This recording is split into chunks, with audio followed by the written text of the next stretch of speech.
السلام عليكم ورحمة الله وبركاته. بسم الله الرحمن الرحيم، والصلاة والسلام على سيدنا محمد صلى الله عليه وسلم. إن شاء الله هنشوف دلوقتي صح الفيلر على الباب دون وإزاي هناخده منه فيه على قده. بفضل الله كان تم تجهيز الباب دون، مرحلة تنزيل المكسور والمعجون لغاية الفيلر في فيديو لوحده. إن شاء الله هتلاقوا الرابط بتاعه موجود في الوصف، هو والرابط بتاع مرحلة الرش إن شاء الله هتلاقيهم موجودين في الوصف. دلوقتي احنا بنصنفر بصنفرة 400 مكنة 5. بنبدأ بصنفرة 400 بنصنفر الفيلر.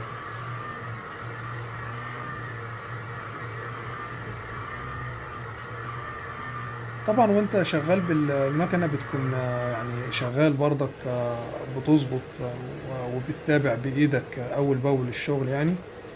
بعد كده بتخش بالبلوك. هنا احنا معانا بالبلوك الجزء ده كان فيه معجون عايزين نظبطه اكتر. بالصنفرة 400 بالبلوك برضك، وبتصنفر بتظبط بالبلوك يمين يعني زي ما احنا شايفين في جميع الاتجاهات يعني. من يمين طول وعرض وسامبوكسات علشان خاطر تظبط معاك، لان الحته دي كان فيها شغل معجون، فانت عايز توصل لافضل مستوى يعني.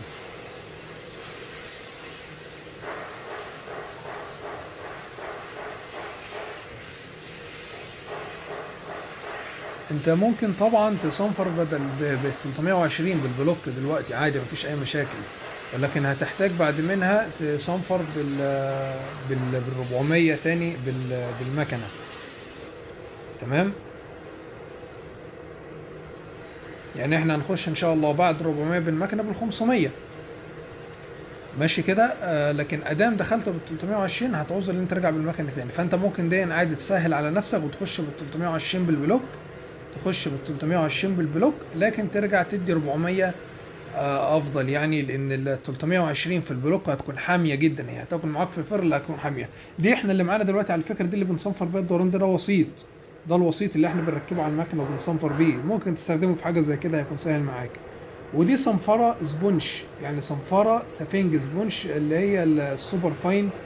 دي بناخد بيها يعني الباب دون هناخده منه فيه، هناخد الجزء اللي هو بتاع الفيلر دون دهان بيز بويا، وهناخد بقيه الباب ورنيش او جيلاتين. فهناخد الحروف بتاعه الباب بالسوبر فاين دي زي ما احنا شايفين كده اهو، اللي هي الحروف والمزاني، بناخدها كده بالصنفره السوبر فاين دي عشان خاطر نعمل خربشه الورنيش يمسك عليها. فطبعا انت لو دخلت على الاماكن دي عايز تصنفرها بالمكنه هتكشف معاك، مش هتستحمل المكنه. فانت بتاخد الحروف اللي هي الضعيفه دي الاول، بتقدر تتحكم بايدك اكتر بالسوبر فاين علشان خاطر تعمل الخربشه او التمريع للورنيش ان هو يمسك ما يقشرش. وطبعا بتاخد الميزانه بتاعت الاوكر دي كويس قوي، مهمه جدا الميزانه دي، بناخدها بالسوبر فاين زي ما احنا شايفين كده. طبعا المكنه مش تقدر تدخل في الاماكن دي، فانت بتصنفرها بالسبونش دي الاول. يعني هنا احنا ركبنا الوسيط على الصنفره ال 500. بص هناخد بال 500 اي جزء جه عليه ال 400 هنمشي عليه بال 500، وممكن بال 600 بعد 400، لكن تكون عارف برضك ومركز اكتر. يعني هي اللي معانا دي 500 بتكون يعني افضل بعد ال 400 على طول، ولكن ممكن تخش بال 600 مفيش اي مشاكل، لكن تكون مركز وعارف انت بتعمل ايه. واحنا خدنا مكان 400 كله بال 500. دي صنفره بقى 800. طبعا احنا ملتزمين بالصنفره ما بين كل درجه والتانيه 100 درجه، 320 420 مثلا، 300 400 500. بعد ال 500 ممكن تخش بال 800، لان انت كده دخلت في مرحله النواعم يعني، فما فيش مشاكل ما تقلقش. وهنا انت هتاخد الاماكن اللي هتيجي عليها الورنيش اللي كان مكتوب ده دلوقتي.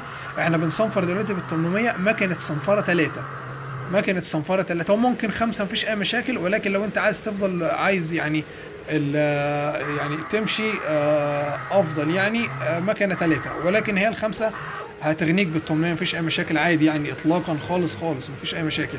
فانت هنا بتصنفر بالثلاثه، بتصنفر بمكنه 3 بال800 على الاماكن اللي هي هينزل عندها ورنيش، اللي هو اخر حرف الباب من عند الرفر زي ما احنا شايفين، وحرف الباب من فوق. الاماكن دي هتاخد ورنيش بس، فال 800 تنزل عليه بورنيش، ما تخافش منها، ما تعملكش تمريع ولا اي حاجه يعني.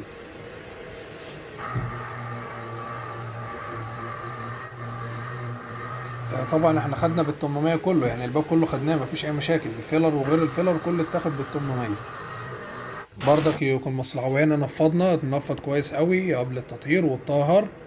برضك التطهير يكون كويس. هنا بنمرق الشغل بفضل الله، النتيجة تمام. انت مشيت خطوات صحيحة، هتاخد ان شاء الله نتيجة كويسة. وان شاء الله هتلاقي الرابط بتاع الرش هيكون برضك كويس قوي، لان انت بترش باب في نص جنب، فازاي تنجح المرمى دي ان شاء الله في البويه وفي الورنيش، ان انت هتعمل نفس الشكل بتاع الورنيشه في الجنب يعني. فان شاء الله هنشوف الكلام دون في مرحله الرش، هيكون فيديو جميل برضك بامر الله. هنا دي اللي بنعملها دي لزقه مقلوبه، لزقه عكس عكاس، يعني هما لزقتين ملزوقين عكس عكاس. زي ما احنا شايفين كده هون. هننزل بيها على الباب. الجنب اللي هو اللي عليه الصمغ هينزل على السيلر بتاع الباب من جوه، والجنب التاني هينزل يخدم على الباب. فكده انت ضمنت بفضل الله مفيش اي عفره تهرب خالص تروح اي مكان، ان انت كده حكمت الموضوع كويس قوي قوي قوي. ويا ريت محدش يعتب علينا في الكلام، عشان خاطر انا بس معلش مش حرف كلام يعني. دخلت بس بالصوت علشان خاطر لو في حد ما بيلحقش يقرأ الكلام اللي مكتوب او حاجة. وانت كمان تساهم معانا، الله يبارك لك حبيبي. لو شفت اي حاجة عايز تضيف معانا اي حاجة مفيش اي مشاكل.